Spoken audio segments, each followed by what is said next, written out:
I unlocked the front door, dragging my suitcase inside, exhausted from the 3-day business trip that felt like an eternity. The house smelled the same, faint cologne, fresh laundry, and a hint of coffee. Comforting, familiar. But something was off. The silence was too heavy, the air too still. Usually he'd be waiting for me, arms wide open, making some joke about how I probably terrorized my coworkers. But tonight he wasn't at the door. Instead, I found him in the kitchen staring at his phone, his face tense, shoulders stiff. When he noticed me, his reaction was a beat too slow, like he had to remind himself to smile. Then suddenly he was overcompensating, pulling me into a hug that lasted a second too long, peppering my forehead with kisses, talking too fast. "Missed you so much, baby. How was the trip? Bet you killed it." His voice was warm, but his body was rigid. Later, over dinner, he kept reaching for my hand, studying my face as if memorizing it. I laughed it off, but unease settled in my stomach. He was affectionate, but there was something manufactured about it, something rehearsed. Then my phone buzzed. An unknown number. One sentence. How did he explain where he was last night? My blood ran cold. I looked up. He was watching me. Smiling. He started coming home late. At first, it was once or twice a week. Last-minute meetings, tight deadlines, unavoidable work dinners. Then it became routine. Always some excuse, always something urgent. I told myself it was normal. He had a demanding job, a stressful career. But deep down something felt wrong.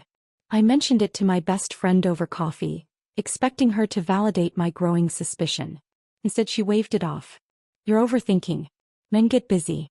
Don't turn this into something it's not." I wanted to believe her. Maybe I was being paranoid. Maybe I was making something out of nothing. But the feeling wouldn't go away. Then one night over dinner it happened. He was telling a story, laughing between bites, relaxed for the first time in days. And then, effortlessly, he called me by the wrong name. Not just any name, one that didn't belong to a coworker or a friend. A woman's name. Silence hit the table like a brick. His face went pale. "God, I'm exhausted." "Long day," he muttered. But I wasn't listening. One thought echoed in my head. What if he's not just tired? What if he's hiding something? I needed to feel close to him again to erase the doubt gnawing at my mind. So I planned a perfect evening. Candles, wine, soft music, the kind of night that used to make us forget the world. He walked in, surprised, hesitant for a split second before pulling me into his arms. "This is amazing, babe. I've missed us." His words were warm, but his eyes weren't.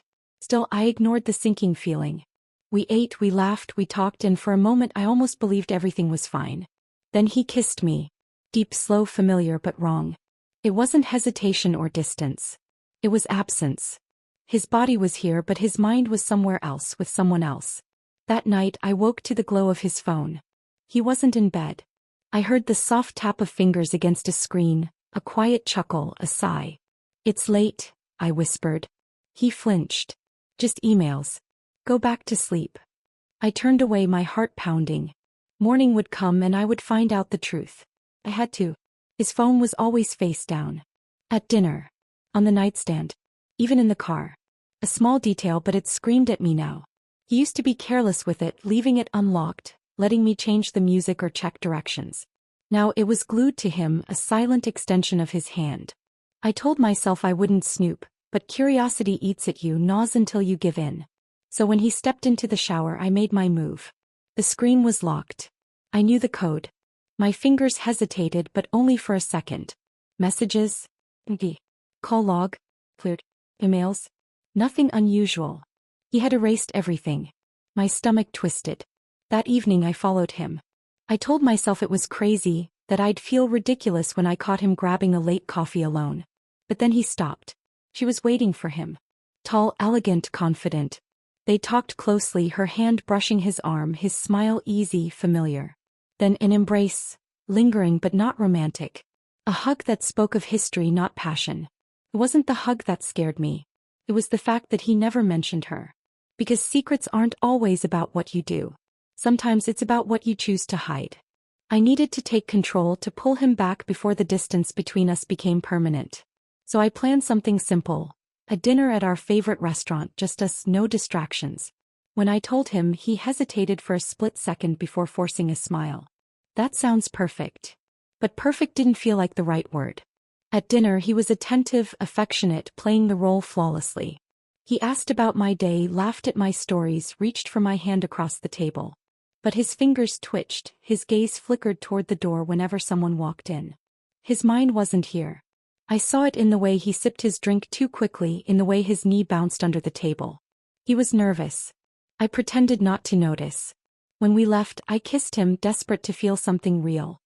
His hands tightened around my waist, his lips pressed against mine with urgency. It was deep, slow, but it didn't pull me closer. It pushed me away. It felt final. That night he promised he'd stay home. By midnight he was gone. I couldn't keep living in uncertainty. I needed proof. I needed to know who she was. So I hired a private investigator, a man who spoke in short sentences and carried the weight of too many ugly truths. "Give me a week," he said. In the meantime, my best friend started acting strange.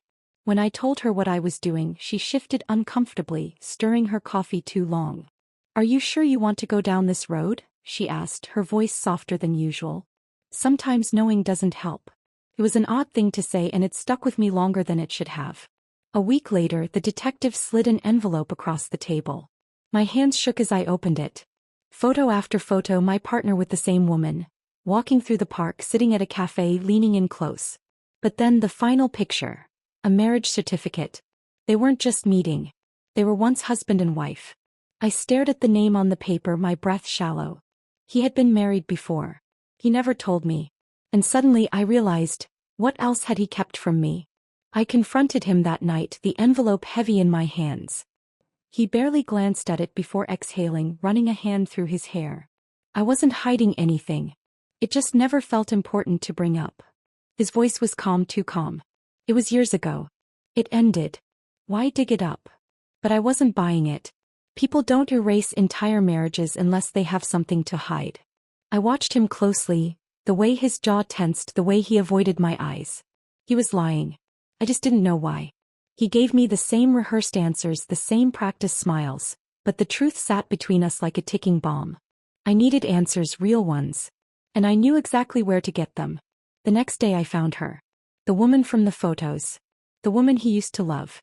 She looked surprised to see me, hesitant, guarded. "I don't know what he told you, but I have nothing to say." I was ready to walk away, until she sighed, rubbing her temple. "I just hope for your sake he's different now. For you and the kid." My breath caught. The kid? I told myself I wouldn't do it again. That following him, chasing shadows, questioning every step, none of it would change the truth. But the moment I saw his car pull out of the driveway that evening, I knew I couldn't let it go. Not now. Not after what I had learned. I kept my distance as he drove across town, my hands gripping the wheel so tight my knuckles turned white. When he finally stopped, I parked a block away, heart pounding.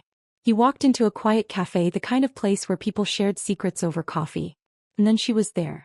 The woman from the photos. The one with his past wrapped around her like a second skin.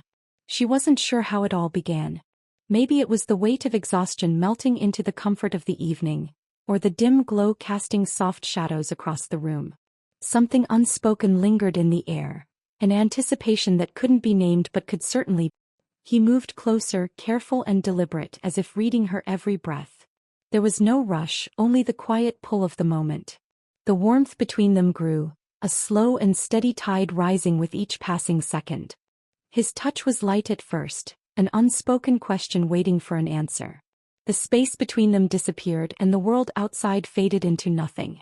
Time stretched, each second carrying the weight of something deeper, something inevitable. Every movement was instinctive, a silent conversation that needed no words. And then he kissed her. I felt everything in me collapse. The ground beneath me wasn't solid anymore. I reached for my phone, my fingers shaking, and called my best friend. She picked up after one ring. I was breathless, frantic. "He's with her. He kissed her. But she cut me off. Her voice was too steady. Too calm. "I know." The world spun. My own best friend. She had known. About all of it. About him. About her. About the lie I had been living. And suddenly I realized, I was completely alone. I sat in my car, gripping the steering wheel, replaying her words over and over. "I know." 2 syllables that shattered everything. She had known the entire time. She had smiled, listened, comforted me, all while keeping his secret. My best friend. My closest confidant. A traitor. I drove straight to her apartment, heart hammering, hands shaking. When she opened the door, her face twisted with guilt. She didn't even try to deny it. I was trying to protect you. The words were hollow. You deserved better than the truth. But the truth had found me anyway, and it burned worse than any lie. I wasn't his choice. I was his backup plan. While I built a future with him, he had been rebuilding his past with her. I needed to hear it from him, so I drove to his place, stormed inside, demanded the truth. He didn't look surprised. He didn't even look sorry. He just sighed, tired of pretending. I tried to love you, he said, his voice empty. But I love her. That was it. No apology. No regret. Just the brutal, undeniable truth. I sat in silence, staring at the empty space where he once stood. The weight of his words still lingered in the air, suffocating. I love her. No hesitation. No second thought. Just a fact. A truth I had been too blind to see. Days passed, but time didn't move. He was gone. His things disappeared overnight, like he had never lived here at all. My best friend. Vanished. No calls. No messages. Just an absence where once there was trust. They both walked away without looking back, leaving me alone with nothing but questions that no longer mattered. I wanted to be angry. I wanted to scream, to break something, to erase every memory. But instead I just sat there, empty, numb. I picked up my phone, scrolling to his name, the last piece of him left in my world. My finger hovered over delete contact. One tap and he'd be gone forever. I pressed it. The screen went blank. But the memories? They stayed. They always would. Because some betrayals don't fade. They carve themselves into you, permanent and unforgiving.